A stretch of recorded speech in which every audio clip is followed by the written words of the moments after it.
your head right. Darn right. That's what time it is, man. Head right time. What's up, y'all? Welcome to TZL Un-Prescripted. It's your dude, Zoe. Man, let's talk about some crazy stuff that came across my desk this week. Let's do this. Matter of fact, man, we're gonna make it today. Let's just do a theme. Since some this woke racist narrative is just flaring up again like a mean old case of herpes. Let's just go ahead and talk about that, man. There's plenty to talk about concerning it. Let's go ahead and start with this one. Let me get a sip from my cup of Head Right. All right. Let me see. We have, I guess it's gone viral. Some people, I think they may be calling it like another Will Smith moment. I think because of the posture that this cop took, just the way he just put his torso in it, just a blap, but I mean, it's not fully like the Oscars or whatever it was, because, Chris just kind of leaned with it and then just kind of like snapped back like a bamboo or something like that. Whereas this dude just went, he just dropped to the floor, just bam, but just kind of like the posture that this cop took, and he went knuckles on this dude, right? He didn't slap him, he like knuckled him, right? And yes, it is a him, despite the video that you're gonna see. Yes, it's a tranny. So there was no violence upon women, and of course, I mean, hey, if you're gonna run up on a cop or and don't get me wrong, I'm not condoning any sort of striking of a woman or anything like that. I think a cop should be effective enough at his job where he can, put her into submission, any kind of joint manipulation or something like that, without having to throw hands at her or anything like that. But sometimes, if it depends on, what the situation is, if she's trying to go for your gun or something like that, and that's the only option that you have, say, hey, she's got her hand on it. Because once she's got her hand on your gun, she's armed. Yeah. Right? So it's like, hey, what you gonna do? Total last resort kind of stuff, kind of thing, y'all. Hey, you guys can talk about equity and equality all you want to. Hitting a woman is just not a go-to thing.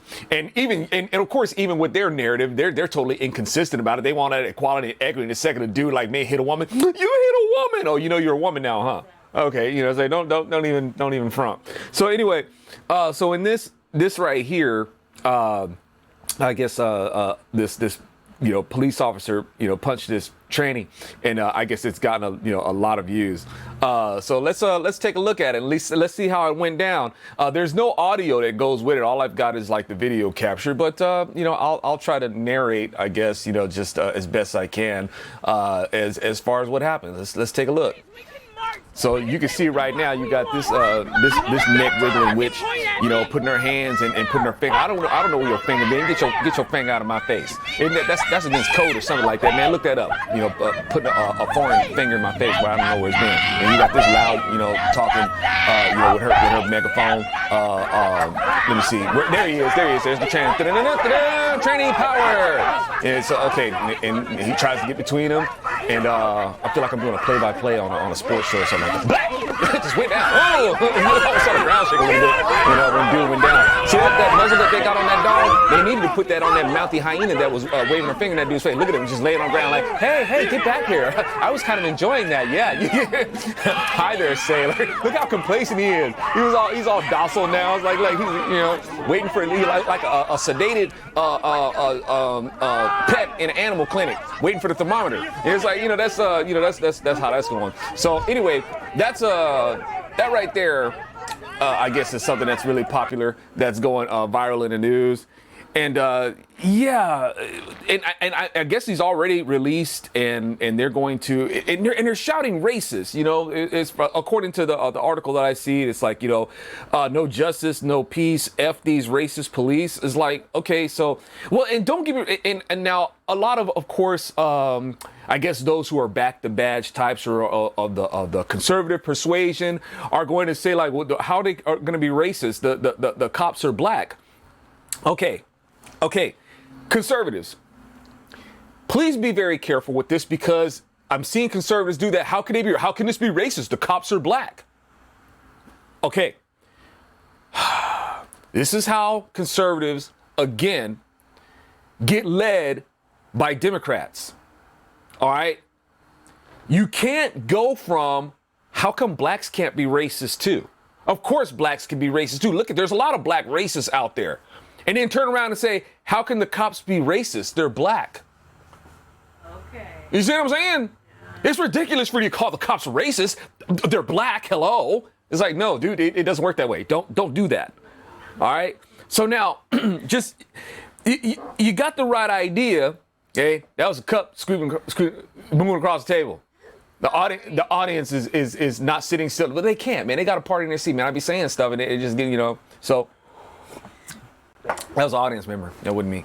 Anyway, all right, so you can't be turning around and doing that, because you walk yourself into a trap. You allow the Democrats to lead you into a trap as far as that goes.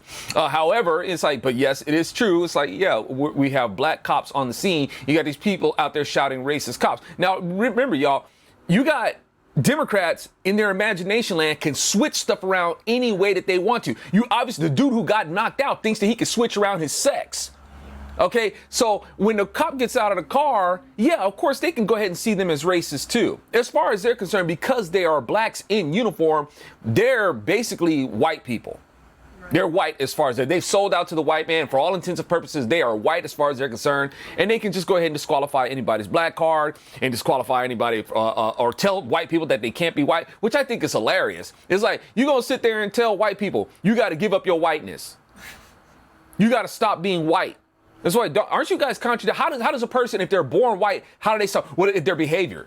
Their behavior, they have to stop being white. They have to stop acting like white people. White people have to stop acting like white people. Okay, so according to you, a person can be born white, but they can change their behavior. But a person can be man, but he can't change it if he's gay. He can't change that behavior. Is that how that works? Is it? No. Let me tell you something. It doesn't work. Okay, there's certain behavior that does need to be changed. There's certain behavior that people might want to keep to. That's normal. Yes, and I'm going to say normal. Right? There's a standard of normality about how people should behave. Kind of like a golden rule kind of thing.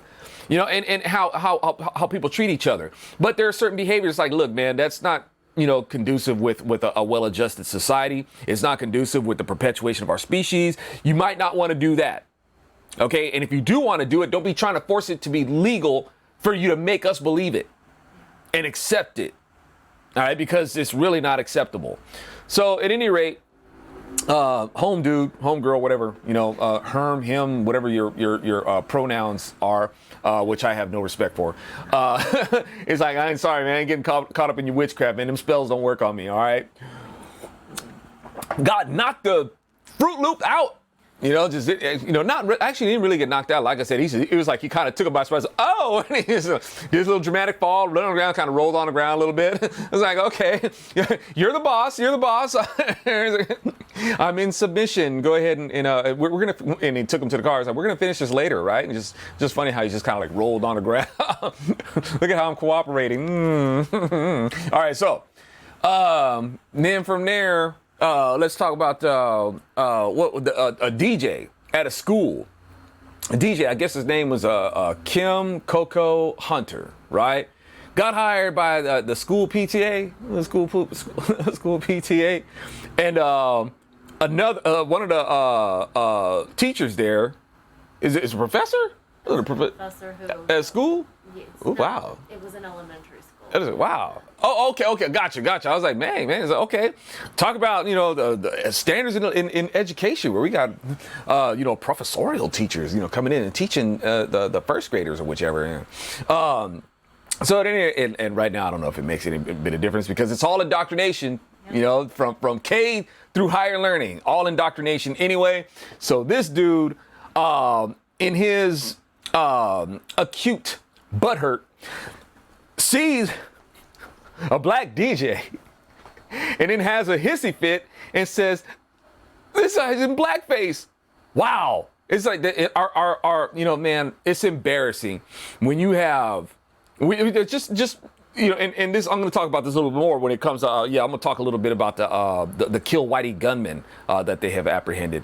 But the over sensitive, the super sensitivity, sissy syndrome of the black community that is just whining about all this. Oh man, it's like, it's embarrassing. It's like you are just, and the thing about, like I said, man, y'all, the thing about the black community, nobody makes the black community more insecure about being black than other black people. You know, trying to live up to this standard of what it is to be black. The most important thing ever before anything else, and I talk about this in my audio book, A Solid Right Cross, before anything else, you have to be black. Right?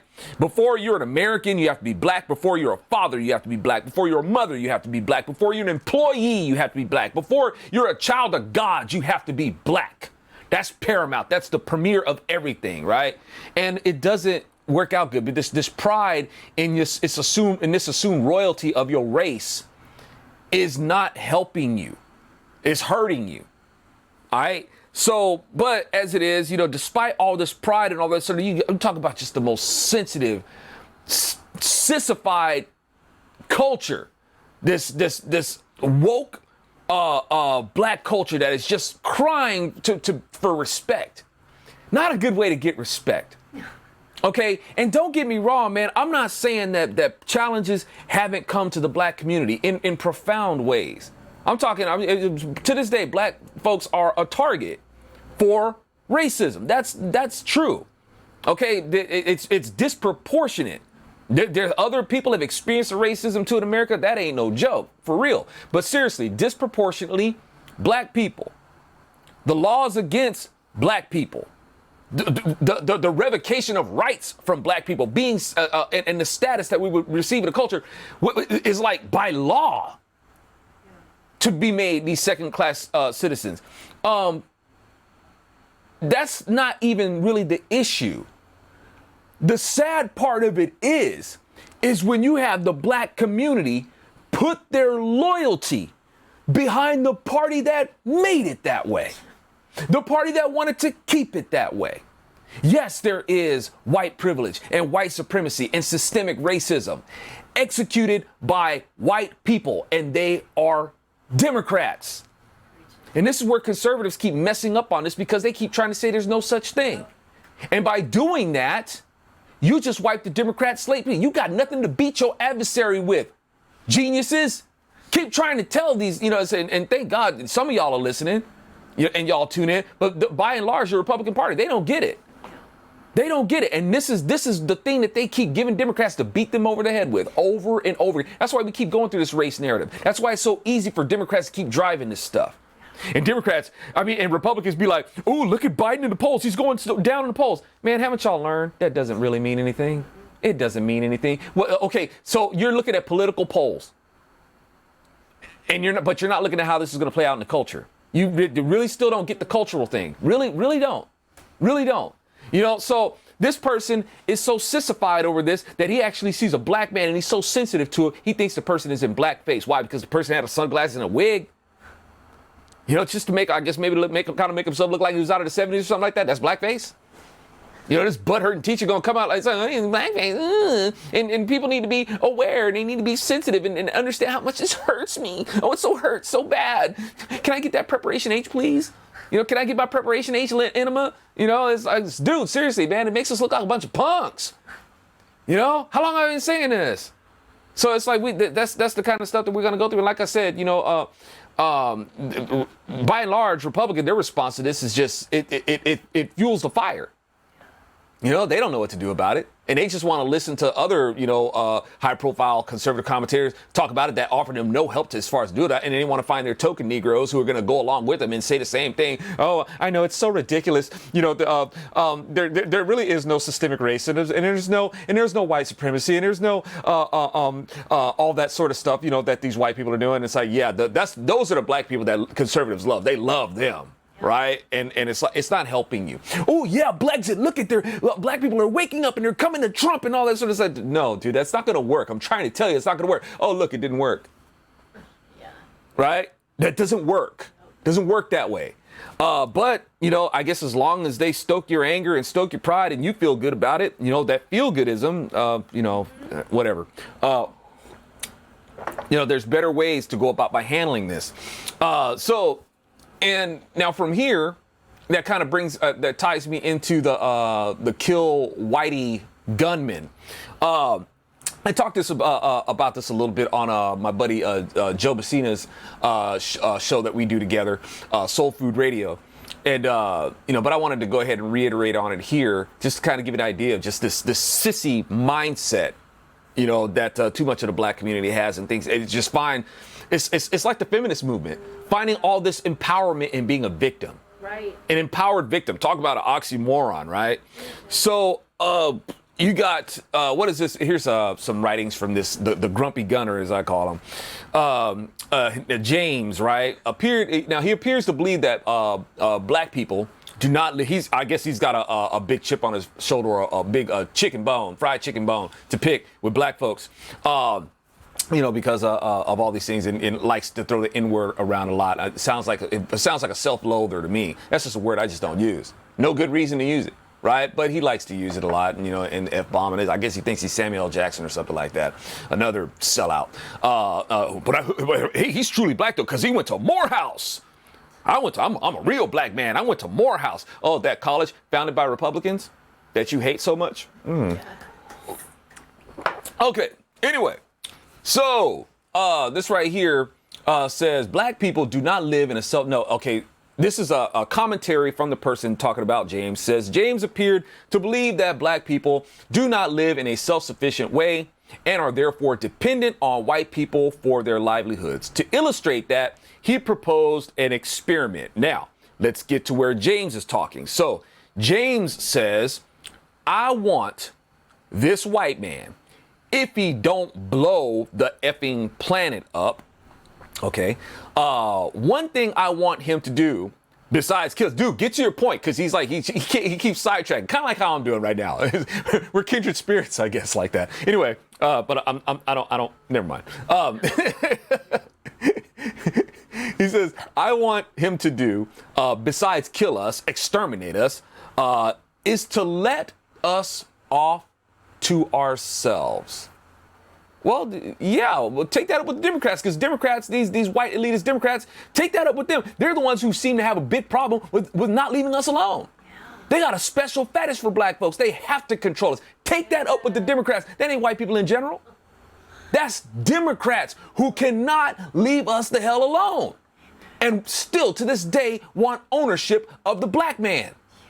They don't stop. All right, so you need to take that up with them, dude, not white people in general. So you got, let me see. He goes, I want this white man to leave us alone. Let us go to ourselves. If we talk about Democrats, yeah, I totally agree with you. James said, ready for this? James said, give us a place of our own to live in. Give us our own piece of land. Well, you talk about that 40 acres and a mule. You know that thing that the Democrats denied to black folks in the first place. When it was Republicans who actually wrote it up, General Sherman wrote up Special Field Order Number 15, 40 acres and a mule, and Lincoln approved it, and then got assassinated, and Johnson, the Democrat, revoked it. Yeah, take that up with the Democrats. Okay, take that up with the Democrats. But here's a bigger problem with this, though.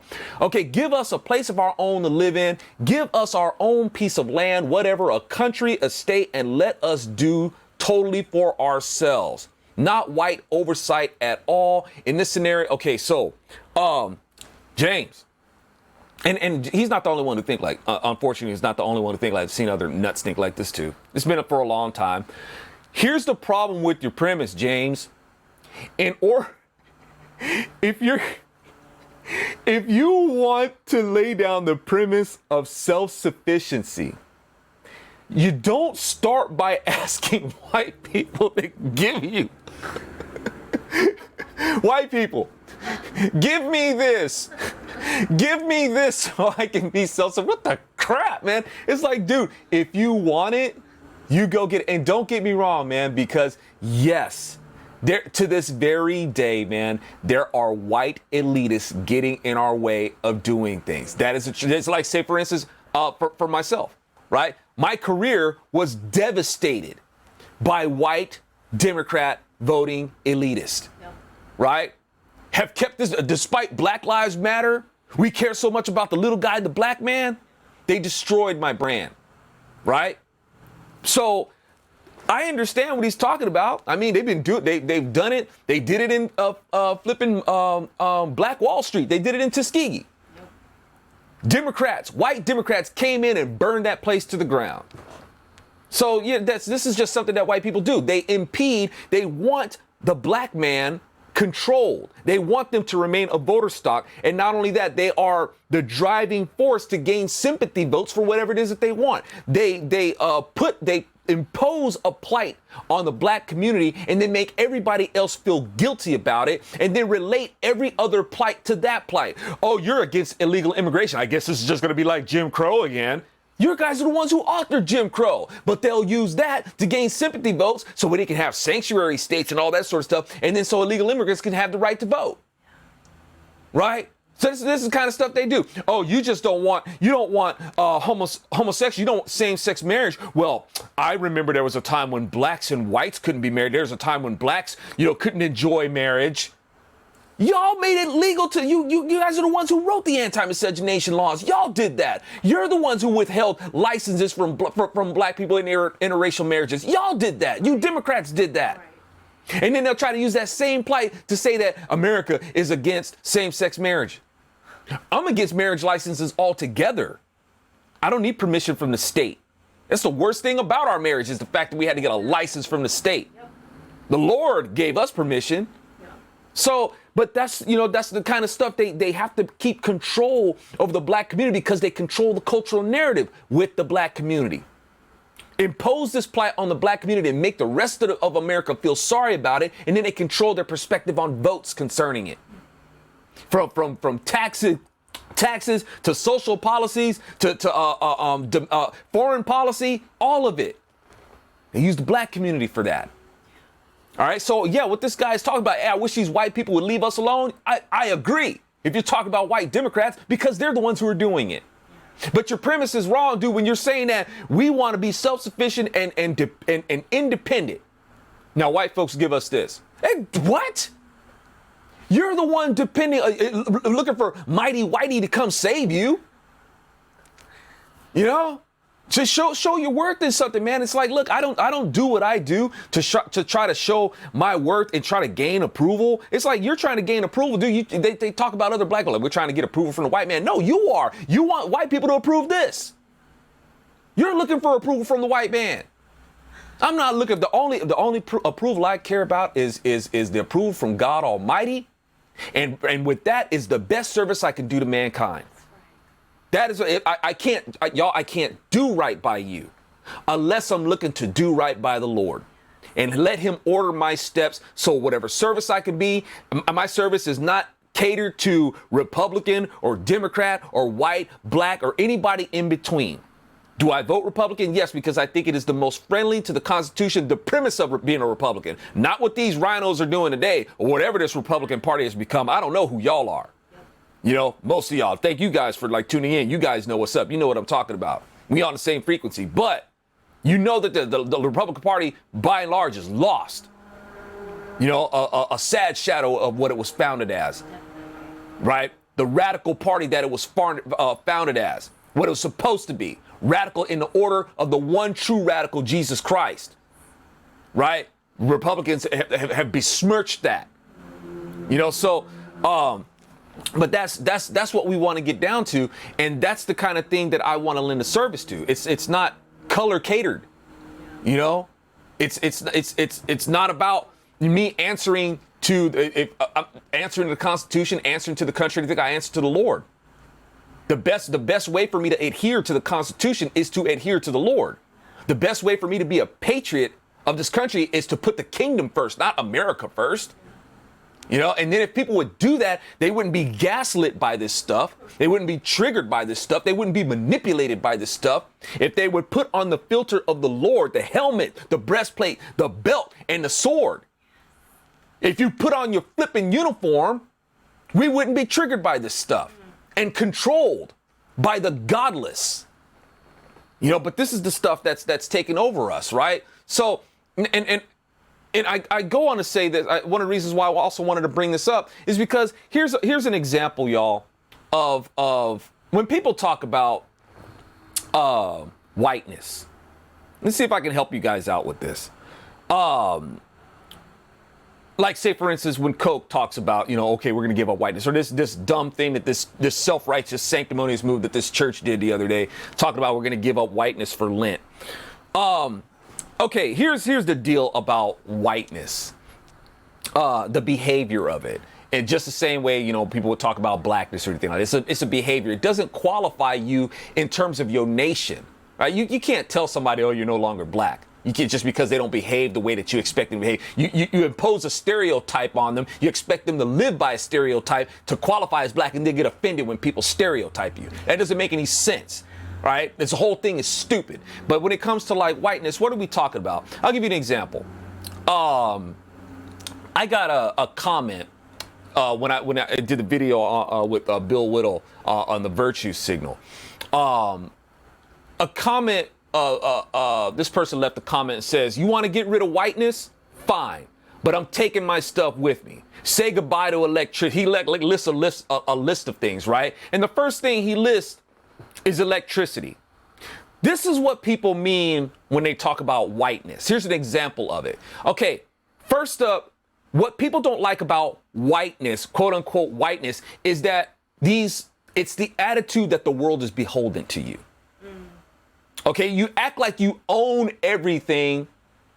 And don't get me wrong, y'all, because the innovations, the inventions, and all this stuff is built off of something else. A lot of stuff is like, oh, you had the idea to do this, and it was built upon. And to the credit of some white people of certain nations, we have great conveniences and innovations. I don't have any hangups about that. Thank you. Right? I'm glad I'm able to enjoy these things and make use of these things. I have no insecurities or hangups about that whatsoever. All right, let's get that straight. All right, like when we took the first steps on the moon, he didn't say one small step for man, one giant leap for white mankind. No, he did that for mankind. It would have totally cheapened if he would have said, I do this for the white man. That would have been a cheap move. Yeah. Right? It's like, man, I'm doing this for mankind. I hope other people come and step up here. Right? So, but you had other people who's like, the white man went on the moon. It's like, dude, nah, man. Why are you gonna butthurt about that? So what? It's a beautiful thing. But, this person's going to start off this thing. It's like, really, man, you are going to exalt yourself. I mean, because this person is, I'm taking my stuff with me. Hold up. Okay, all of a sudden, the whole white nation rests on you? This is what we're talking about with whiteness. It's like, dude, you did not do these things. None of these things that you listed, it's like, look, were there white people who did this? Yes. Does it represent an entire nation? No, they did these things. You did not. But you're going to sit there and act like you did all this. You created antibiotics. You wrote the Constitution, right? You created rocket science, orbital mechanics, and all that sort of stuff. You want to take the credit for that. No, you didn't do any of those things. Maybe some other white person did, but you're acting like you did it. You're acting like that's your legacy. This is the whiteness that people don't like. Yeah. All right, and let me also make this clear to you. It ain't like other races don't do this, y'all. 75% of those inventors were Jewish. Yeah. So when Jewish people and white people, no. Okay, so you want to culturally appropriate that? So it's like, if these are, I guess, all of a sudden Jewish, they can switch around races. All of a sudden Jewish people can be white. I guess if they're the European Jews or whatnot, it's okay. I guess that doesn't count. Hitler, I guess, well, you don't want to go down the Hitler road, because as far as he was concerned, he saw a distinct difference. The psycho that he was, he felt that there was a difference, but you guys want to go ahead and adopt them as white people for yourself, right? So, but at any rate, this guy wants to take the credit as if that's his legacy. I'm going to take up my white ball and I'm going to go home because I created all these things and now I'm going to leave and you can't enjoy them. It's like, dude, that's the kind of whiteness that people are talking about, where you feel like the world owes you, right? It's like, no, dude, it doesn't work that way. All right. So now he's going to sit up there and talk about say goodbye to electricity. Well, dude, wait, are you so full of yourself? Say goodbye to electricity? Dude, you don't flipping invent electricity. Saying that you invented electricity is like saying you invented air. It's like saying you invented water. Electricity is a natural phenomenon, dude. You see, and at the end of it, he says, come on, man. All right, look. And don't get me wrong, man, the ability to harness electricity, creating a conduit for electricity, you know, those things had to be, you know, made and stuff like that.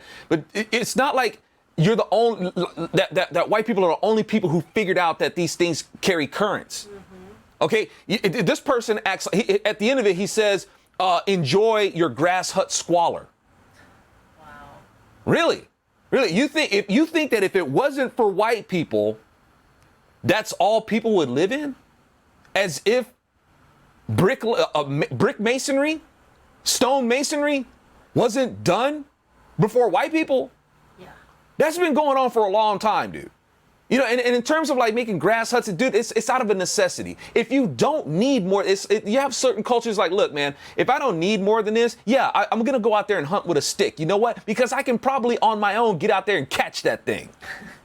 A group of us, you know, we know how to go ahead and maneuver this thing and be able to catch our kill. Maybe we don't need other accessories that you might need. All right, we're efficient enough at hunting to be able to do this. All right. Unfortunately, like I said, some stupid things that people do happen, and then before you know it, you got famine. You know, but in terms of, but like I said, that's not for when these people have these things, these minimalistic things that you see, right? A grass hut. It's like, dude, that may be all we need. We don't need more. And it doesn't mean that we don't know how to build. We come from a heritage of builders. Just probably at this point, we don't need it, right? As the saying goes, necessity is the mother of invention. If they felt like they didn't need it, they didn't build it. All right. But to assume that, and I guess his target here is black people, to assume that the only thing that black people knew how to work with was flipping straw or grass. It's like, dude, I mean, in terms of like, you know, the world over, you know, from black to Middle Eastern to across the oceans to other places, people were working with metallurgy. Yeah. You know, people were working with bronze, people were working with iron. You know, people working with copper, making alloys and stuff like that. It's like, dude, I'm sorry to bust your bubble here, but it's like, it's not like white people were the only people or the first people doing that. You know, and I'm not trying to take the credit away from what, you know, some white people have offered to the world as inventors. You know, people have these things to contribute. And so all that to say, dude, that's the kind of stuff. You know, and people do. It's like you got people in the black community do the same thing. They want their credit. They want their propers for what they've contributed to the world, as if, you know, the world is beholden to them for this. You know, or should be. We want respect for this, right? You got the black community that wants respect for this, and you got the you know, white people like this who want the world to feel like they're beholden to them for what they brought to the table. And it's like, dude, that kind of pride is what's sickening to people, is what nauseates people. And you have people like this who constantly want to throw it in people's face. And it stinks, dude. That's what people get sick of. I hope you can understand that. And it's like, it sucks because, you know, it's like, say for instance, even before I say that, man, even with like Black History Month. Okay, Black History Month, if we don't like it that white people hang these things over our head about their accomplishments and all that sort of stuff, then there should be no Black History Month, because for all intents and purposes, wouldn't Black History Month be acting white? Because you want a month to celebrate the accomplishments and the things that black people have brought to the table and rub it in people's face and say, look what we did, look what we did. Oh, I guess that's being really white too, isn't it? All right. But here's the difference with Black History Month has become a sad caricature of itself. There was a reason for Black History Month. Black History Week, and I'm embarrassed that I can't remember his name. I think it was I want to say Washington. I could be wrong. The person who had proposed, and the grandfather of Black History Month. When Black History Month was basically made because of the impedance upon the black community. When you had these people who rose against the laws, the cultural and political oppression against them, that's something totally different. Man, we ain't there now. We've been away from that for a long time. All right, you know, so during Black History Month, it should have been a celebration of these people who faced real oppression and overcame that. Nowadays, what oppression are we talking about? We want to include these other people, these hoodlums in Black History Month, these crooks, these shysters. right? That's who we're including in Black history. It's a joke, man. It's an insult. But there was a time in America's history when you had Democrats impose things on the Black community that kept them from advancing. And some did anyway. You know, and it's not like, you know, just like some difficult obstacles. I'm talking about, yeah, you try to get ahead, we'll shoot you. Mm-hmm. We'll hang you in your front yard. We'll blow up your church. We'll burn your house down with your family in it. That kind of stuff. All right. So nowadays, I mean, this is the kind of stuff that people are like, no, man, I'm pushing back against this. Nowadays, you got people out there too afraid to be unfriended on Facebook. All right. I got put in Facebook jail. It's like it doesn't even have anything to do with your livelihood just because you were kept from being social. Yeah. You know? And that's the thing that you're afraid of. Like I said, there's people being burned, beaten, bludgeoned, and then hung. Strange fruit. Right? Just for being Black. Or just for being Republican. They hung whites too. White people were assassinated too. By Democrats. So, you know, this kind of stuff, you know, it's like, is there a white devil out there? Yes. They're Democrats. And Republicans need to come to grips with this. Mm-hmm. As soon as when Republicans wake up to this and realize that this is not some new Democrat party, the better off y'all will be. Amen. You know, but Republicans, stubborn, man, stubborn in the worst way, in the wrong way. Mm-hmm. That's why you haven't been able to beat this stuff. All right, y'all.